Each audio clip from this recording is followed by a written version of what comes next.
quería contarles algo que es importante y es nuestra salud. Algo que muchas veces no nos detenemos a pensar demasiado. Capaz que cuando nos empiezan a doler ciertas cosas nos acordamos, ¿no? Recién mencionaba la rodilla y ahí nos acordamos que tenemos un cuerpo. ¿Cómo está tu salud?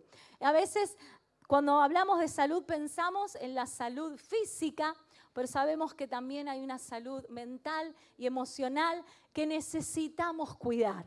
Y para eso quiero preguntarles cómo es la vida de las personas que servimos al Señor. ¿Sí? Yo sé que aquí hay gran público de pastores, ¿sí? De líderes. ¿Sí? Mencionaron a los músicos también. ¿Sí? Los músicos y sus hijos pasan a veces mucho tiempo dentro de la iglesia, ¿no? Y qué importante que es esto, cómo es nuestra vida, cómo vivimos la vida las personas que decidimos decirle sí al Señor y entregar todo nuestro servicio a Él. Bueno, pasamos crisis, ¿sí? Quizás es una mala noticia que te doy en esta tarde, pero vos ya sabés de esto, ¿no? Crisis que son evolutivas, que son cambios que vamos a atravesar todos, la mayoría de las personas, a lo largo del tiempo, ¿sí? Vamos creciendo y vamos atravesando diferentes momentos, nuestra infancia, la escuela, la adolescencia, los amigos, con quién me voy a casar, el casamiento, vienen los hijos en la escuela. Que pasen las diapositivas. Yo no suelo mirar hacia atrás, siempre miro hacia adelante. Así que no sé quién está proyectando, pero creemos que el Espíritu Santo te va a guiar. Muy bien, ahí va. ¿Vieron? Ya lo guió. Increíble. Bien.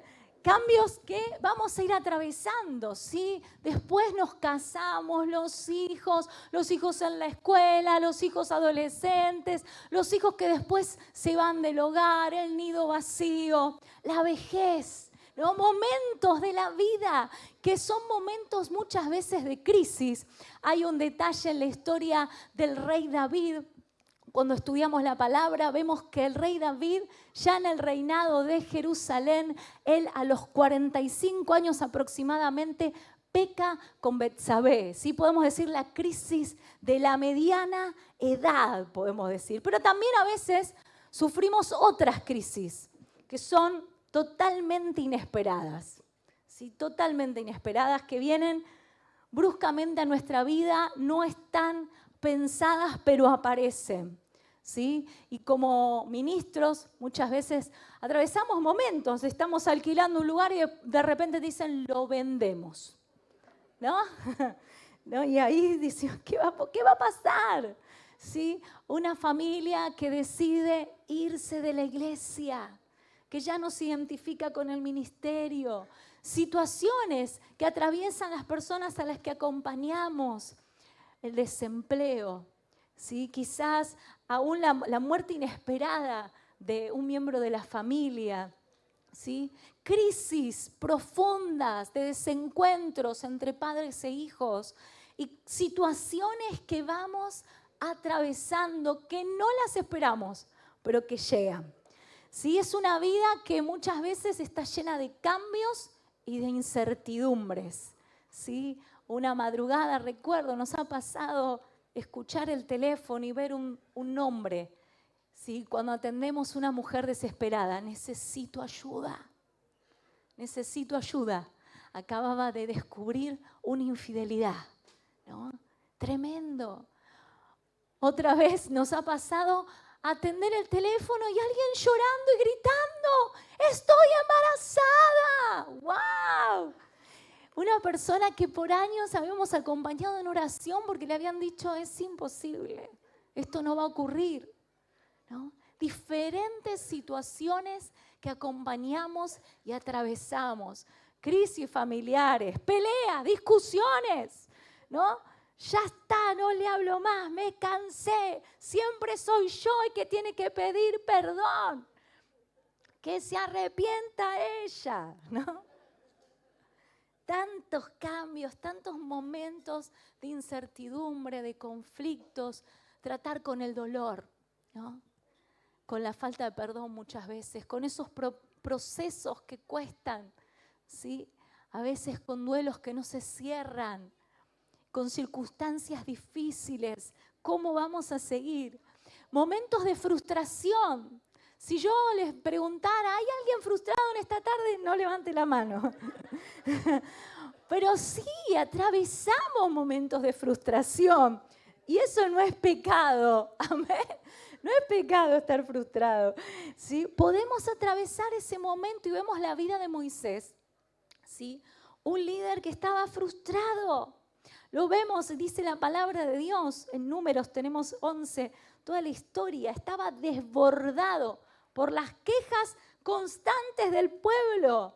¿Y qué hace delante de Dios? Expresa su desesperación. ¿Qué hacemos cuando nosotros estamos frustrados por alguna situación? Dice que el pueblo se quejaba, estaba agotado por las quejas del pueblo. ¿Sí? Hay gente que parece un don quejarse, ¿no?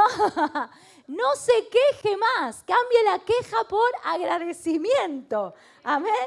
Dice, ¿por qué has hecho mal a tu siervo? ¿Y por qué no ha hallado gracia en tus ojos que has puesto la carga de todo este pueblo sobre mí? Moisés siente que la responsabilidad que tiene es demasiado grande para él. ¿Y saben qué se pregunta? ¿Vale la pena seguir?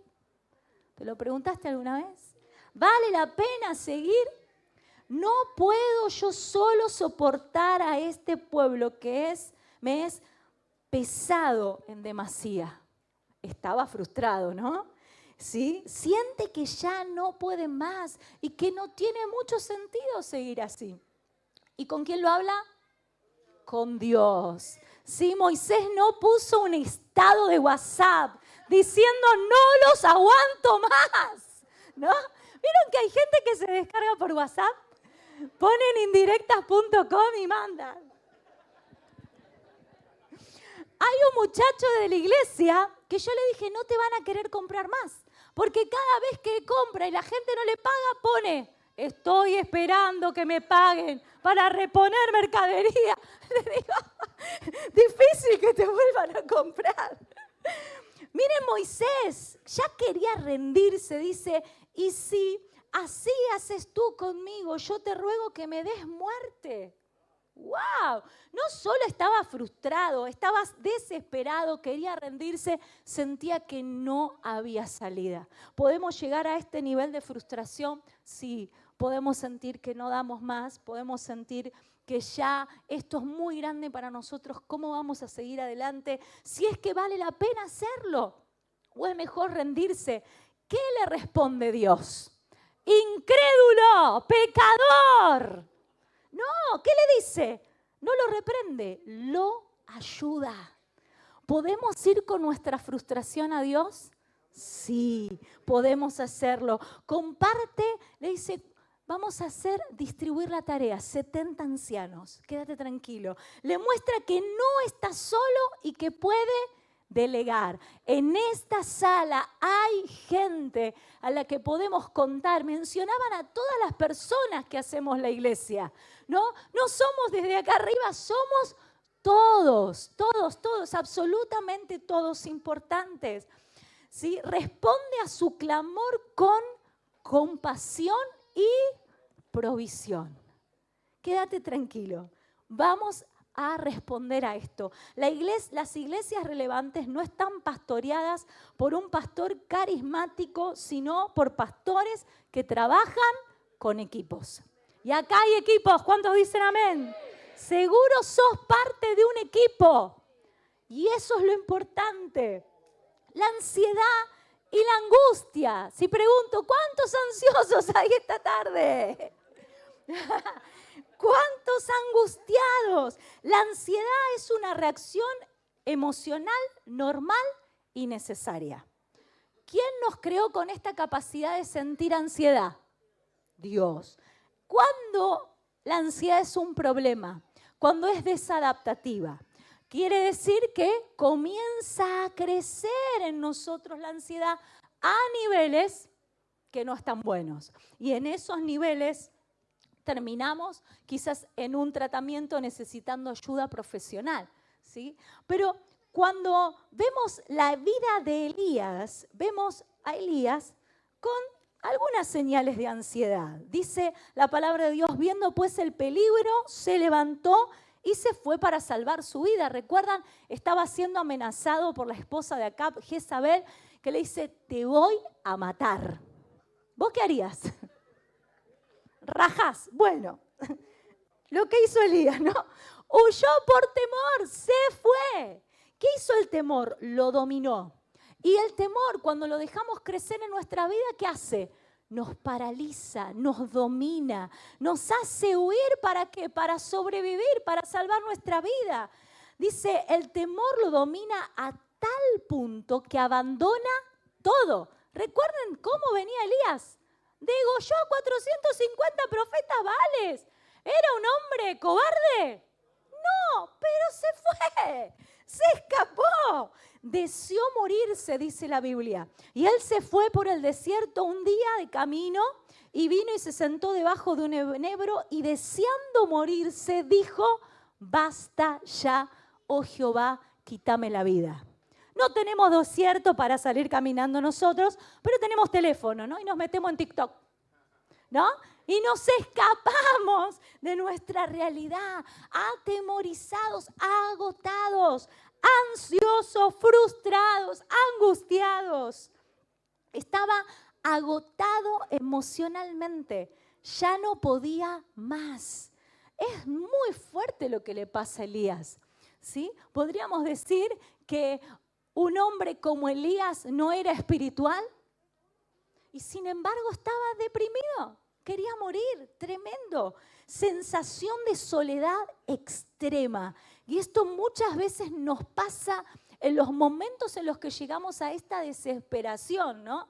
Dice, he sentido un vivo celo por Jehová y solo yo he quedado. Se sentía completamente solo, sin apoyo y abandonado. Mira a tu alrededor, ¿estás solo? No. No estás solo. Es una percepción que tenemos en los momentos angustiantes, ansiógenos de nuestra vida, que podemos tener esa percepción, pero no es la verdad de Dios para tu vida. No estás solo. ¿Cuántos pueden decir amén? No estamos solos. ¿Qué hace Dios con la ansiedad y la angustia de Elías? Cuida su cuerpo. Envía un ángel que le da comida y lo deja descansar.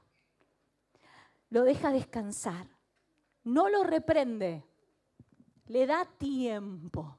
¿Sí? 2 veces dice la palabra de Dios que va el ángel a llevarle provisión y darle descanso. ¿Qué hace Dios? Lo escucha. ¿Puede Dios escuchar todo esto de mi parte? Que estoy frustrado, que estoy ya sin ganas de seguir, ansioso, preocupado, atemorizado. ¿Puede escuchar Dios todo esto? Sí. Permite que Elías pueda hablar y expresar su dolor. Y le recuerda algo, no estás solo. Hay 7,000 que no doblaron sus rodillas ante Baal. No estás solo. Una de las cosas que no puede pasar es decir, ay no, solo yo te sirvo, solo yo hago esto bien. No, nadie está conmigo. No estamos solos, somos muchos. Muchos los que queremos servir a Dios, los que amamos a Dios, los que estamos pensando en salvar uno más. El estrés. ¿Conoce esto, el estrés? Dice la palabra de Dios en Lucas 22:44. En el huerto, antes de ser arrestado, Jesús, dice, oraba con angustia y su sudor era como gotas de sangre. Esto tiene un nombre que se llama hematidrosis, que está relacionado con una situación de estrés extremo. Pero este estrés lo sufrió Jesús, ¿no? Tremendo, impresionante. ¿Qué nos pasa a nosotros con el estrés? Podemos estar estresados y ¿saben qué? Hay personas que dicen, ay, me estoy olvidando las cosas, ¿no? ¿Sí? Ay, ¿qué vine a buscar yo? Bueno, una tensión que tiene efectos nocivos en nuestra capacidad de aprender y memorizar. Esto de que somos multitarea y que hacemos muchas cosas, está bueno hacer varias cosas, pero eso lo que hace es que perdamos el enfoque, ¿sí?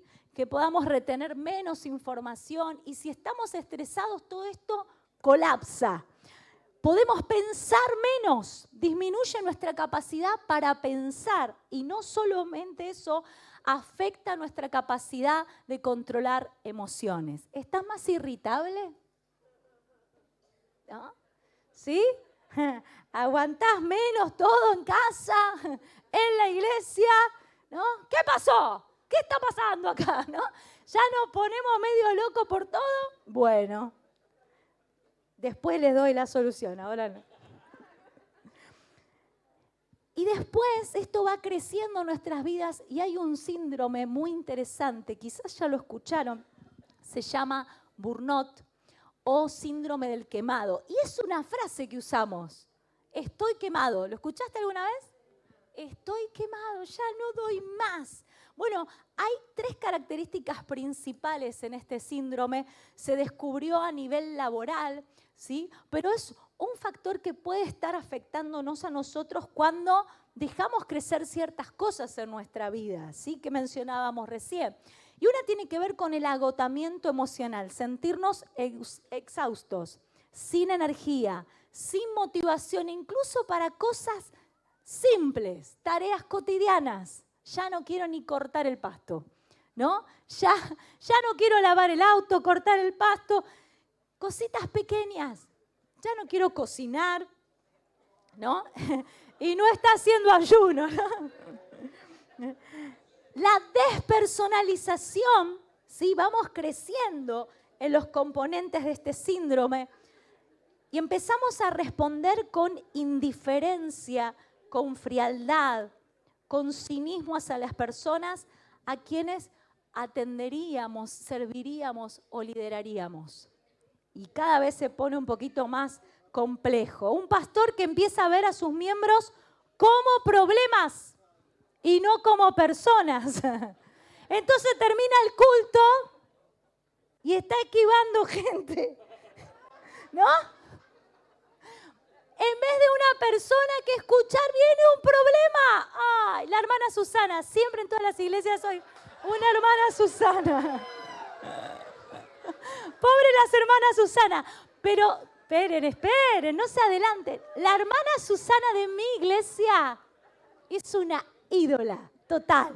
Es una genia, es una genia. A veces empezamos a ver, y esto tiene que ver no con la persona, conmigo.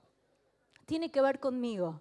Estoy en un estado de agotamiento, de despersonalización, que ya estoy indiferente al dolor del otro, a la necesidad del otro. Y en vez de estar atendiendo situaciones, estoy evitando encontrarme con situaciones o con situaciones a resolver, porque veo todo como muy grande. Como decíamos al principio, ¿sí? La frustración, el agotamiento puede llevarnos a esto. La baja realización personal, ya nos sentimos frustrados, sentimos que lo que estamos haciendo no está dando el resultado que esperamos, sentimos, y esto no solamente nos puede pasar, en muchas áreas de nuestra vida nos puede pasar, pero cuando esto empieza a combinarse con otras situaciones, podemos llegar a un nivel de agotamiento tan importante que lo que empieza a pasar en esta despersonalización es que hacemos un distanciamiento emocional y una pérdida de empatía con los demás. No me distancio emocionalmente del otro. Ya no solamente evito conectarme con esa situación o con esa realidad, sino que ya está, ¿no? Me quedo afuera de esto. Tratar a las personas como casos. No involucrarnos emocionalmente. ¿Por qué? Porque yo estoy desgastado, porque yo tengo miedo, porque yo no doy más, porque yo estoy angustiado, ¿sí? Porque no sé cómo voy a tratar con esa situación. Entonces ya estamos de alguna manera insensibles. ¿Queremos estar así? No. ¿Queremos llegar a ese nivel? No, pero hubieron determinadas situaciones que nos llevaron a estar en esa realidad. Hay un daño emocional que necesitamos tratar. Dios no espera que llevemos todo el peso solos. Dice la palabra de Dios, venid a mí todos los que están trabajados y cargados, que yo los haré descansar. A Dios no lo conmueve todo esto en el sentido, no le llama la atención, ni que estemos cansados, ni que estemos angustiados, ni que estemos frustrados. No lo aleja a Dios nuestra situación y dice, no, ¿cómo te va a estar pasando esto? No, Dios no nos juzga por la manera en la que podamos estar. Él está atento a lo que nos pasa. En ninguna de estas circunstancias Dios se alejó, sino que siempre se mantuvo cerca.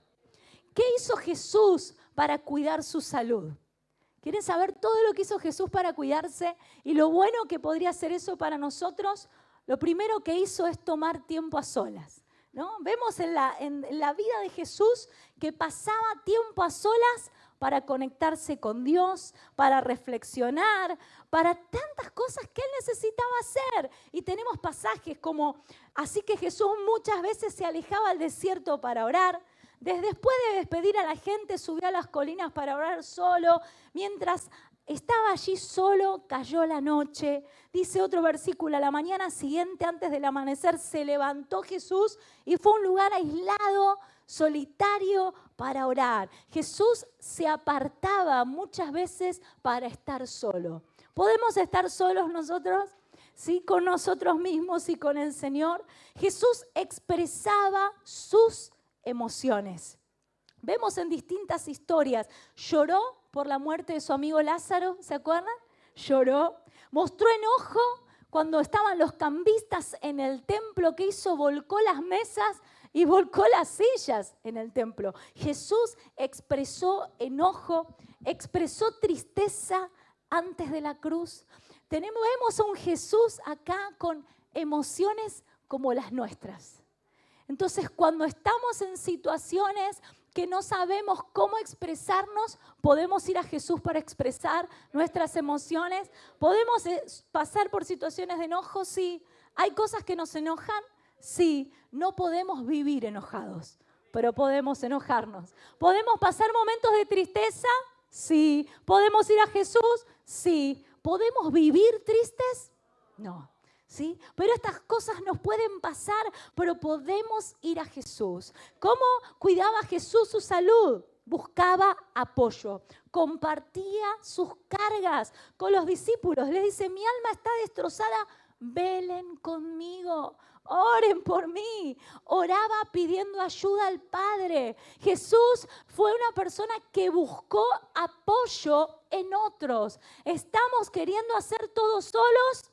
No lo hagas solo, busca apoyo, busca un referente, un amigo, evita el aislamiento y la soledad.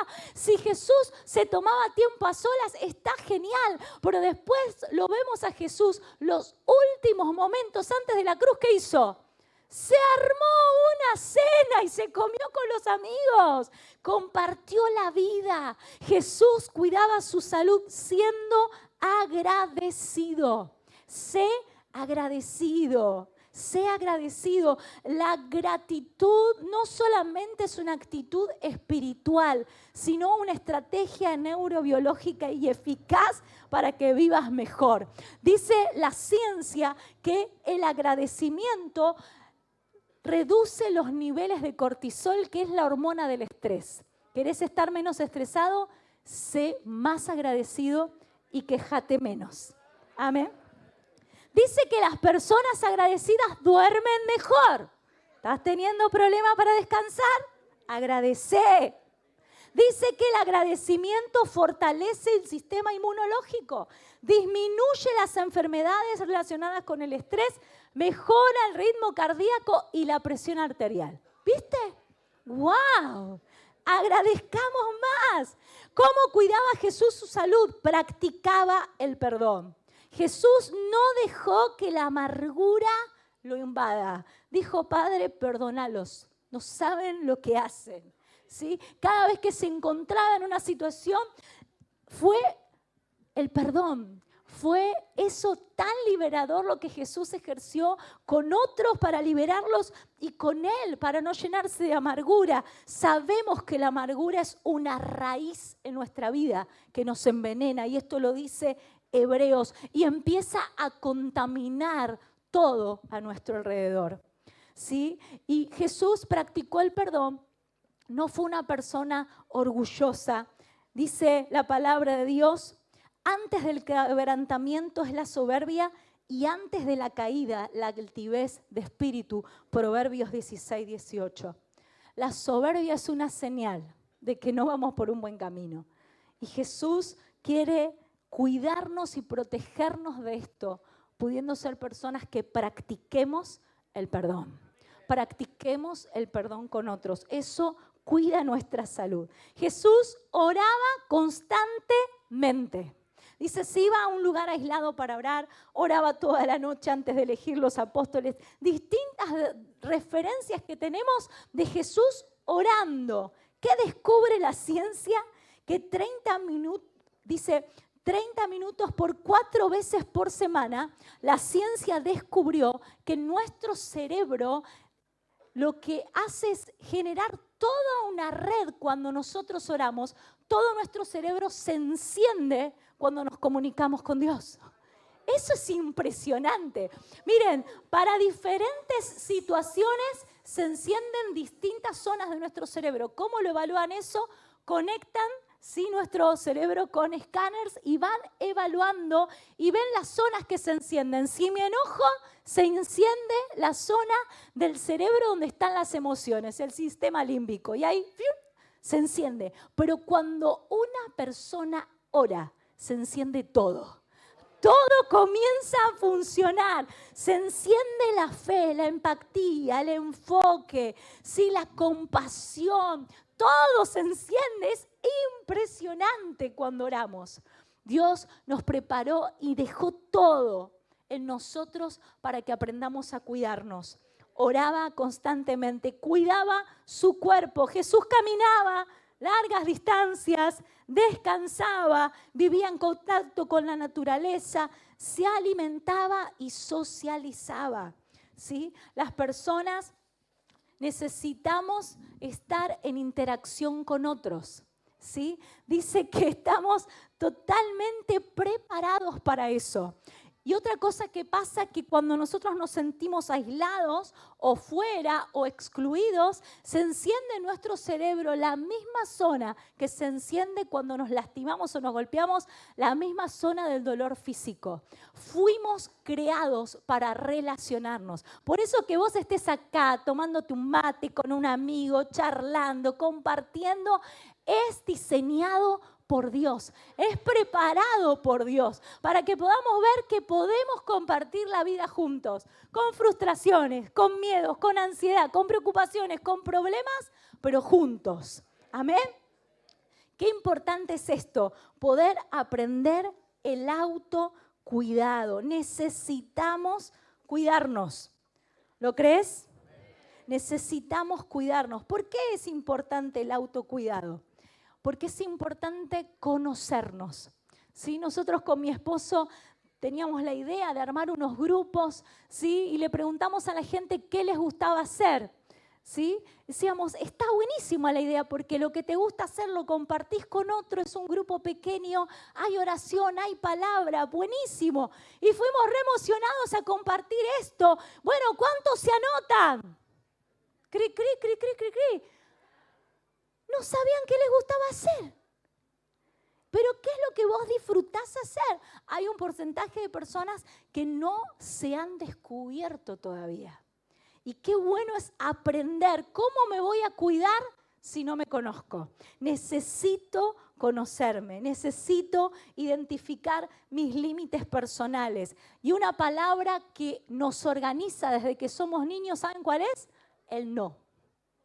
Desde pequeñitos, no. ¿Y por qué? Porque no. Y nos organiza, pero muchas veces perdemos esto y queremos hacer 10 millones de cosas con un solo cuerpo, con una sola cabeza. No queremos estar haciendo de todo, necesitamos reconocer nuestras emociones. y hacer pausas para preguntarnos, ¿cómo estoy con esto que estoy haciendo? ¿Cómo vengo con esta tarea? ¿Cómo vengo con esta responsabilidad? ¿Cómo me estoy sintiendo en esto? ¿Cómo estoy? Es importante. Lo primero que hacemos cuando nos saludamos es, che, ¿cómo estás? Pero vos ¿hace cuánto no te preguntás a vos mismo cómo estás? Pregúntatelo ahora, ¿cómo estoy? ¿Cómo estoy? El cuidado emocional también es importante. Necesitamos espacios para contenernos, buscar redes de apoyo que pueden ser amigos, colegas, referentes, personas que vos admires, personas que vos digas, esta persona a mí realmente 10 minutos charlando ya me bendijo, me quisiera tomar un café con esta persona. Buscar personas que sean nuestra red de apoyo, ¿sí? A veces las distancias o quizás no nos frecuentamos tanto, pero hoy tenemos la tecnología, tenemos tantas formas de mantenernos en comunicación y sentir ese apoyo. Necesitamos este cuidado emocional y a veces cargamos con todas las historias en nosotros, ¿no? Y llegamos y no despegamos de nuestra tarea de la iglesia, llegamos a casa, ya vamos viajando y ya vamos pensando historias, estamos comiendo pensando en historias y a veces es importante poder soltar, ¿no? Y son historias que emocionalmente nos pueden pegar, ¿sí? Nos pueden conmover, pueden incluso movilizar a la iglesia también, pero necesitamos gestionar esto en Dios, identificar nuestras emociones, ponernos a pensar en nosotros, nombrar lo que nos pasa. Dice que una vez que descubrimos lo que sentimos y lo nombramos, eso baja la intensidad. Cuando vos pones en palabras lo que te pasa, y eso es lo que hacemos cuando oramos, eso es lo que hacemos cuando hablamos con alguien. Decimos, che, estoy preocupado, tengo miedo, ¿sí? Me siento solo. Cosas que podemos contar, compartir, ¿y qué vamos a encontrar del otro lado? Una palabra de aliento, ¿sí? Una palabra profética. Vamos a encontrar contención y apoyo. ¿Por qué? Porque las personas que están a nuestro alrededor no las puso Dios para señalarnos, sino para fortalecernos. Amén. Amén. Dice la palabra de Dios, Isaías 30, versículo 15. Esto dice el Señor soberano, el Santo de Israel. Ustedes se salvarán solo si regresan a mí y descansan en mí. En la tranquilidad y en la confianza está su fortaleza, pero no quisieron saber nada de esto. Primero, regresar a Jesús. Podemos alejarnos y a veces pensamos en la gente que se aleja del Señor y se aparta, el apartado, el pecador, que vuelve al Señor. Pero yo lo pienso así, a Jesús tenemos que volver todos los días. Regresá a Jesús, regresen a mí y van a encontrar descanso, el descanso emocional y espiritual. Lo que hace es reducir todo el estrés que podemos sentir y todas las situaciones que podamos atravesar que nos preocupan, la economía, los problemas familiares, la situación con los hijos, la situación en el trabajo, la situación en el liderazgo, la situación que puedas estar atravesando en tu carrera, la crisis que puedas estar atravesando. Descansá en Dios. Descansá en Dios, confía en Dios. Él nos libera de todas esas presiones que no nos pone Dios, nos ponemos nosotros mismos. Muchos líderes espirituales cargan con exigencias que Dios no les pide. La confianza genuina en el Señor permite soltar el control. Dios es soberano. Estad quietos y conoced que yo soy Dios. Yo soy Dios. Volver a Dios es una forma de conexión segura. Amén. Quietud versus actividad. ¿A qué nos llama Dios muchas veces? A bajar, ¿no? La intensidad, ¿sí? Porque activo es alguien que hace cosas. ¿Conoce gente activa? Yo. Todo el tiempo estoy haciendo cosas. Pero efectivo es otra cosa. Hacer las cosas correctas. No hay vida más vacía que una vida que está llena de actividades. Porque Dios no nos llama a ser activos, nos llama a ser efectivos. Entonces, este puede ser un tiempo en el que tenemos muchas veces una visión muy práctica del ministerio. Hay que hacer, hay que hacer, hay que hacer.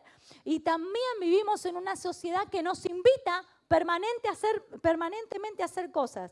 Y por ahí lo que estamos haciendo es solo gastando, ¿sí?, nuestras baterías. Lo que decía el pasaje también es tranquilidad y confianza. Ahí está su fortaleza. La confianza en Dios, la quietud en nuestra mente, están relacionadas con tomar decisiones, con la resiliencia. ¿Te has caído antes y te levantaste? Te vas a volver a levantar ahora, ¿no? Nos hemos caído, nos hemos levantado. Me encanta ese pasaje que dice, otra vez abriré caminos en el desierto y ríos en la soledad. Dios lo hizo antes, Dios lo hace ahora y lo puede volver a hacer. ¿Lo crees? Amén. Gloria a Dios. Necesitamos esta práctica de estar tranquilos. Pensá todas las cosas que te preocuparon ayer. Ya no son las mismas que hoy. No van a ser las mismas que mañana. Vas a tener otro afán, otra ansiedad, otra preocupación. Vivir bajo el dominio de Dios trae paz. Saber que la obra es de Dios y no nuestra. Que su yugo, dice la palabra, es fácil y ligera la carga. Porque muchas veces nos encontramos tan cansados. Y este pasaje dice, no quisieron saber nada. Se resistieron al descanso. Se resistieron a eso. Que nosotros seamos personas que podamos descansar en Dios. A veces la no actividad pareciera que somos débiles, que no podemos hacer nada, que no podemos lograrlo, y no tiene que ver con esto. ¿Sí? Necesitamos aprender a descansar en Dios y estar tranquilos y confiados. ¿Lo crees?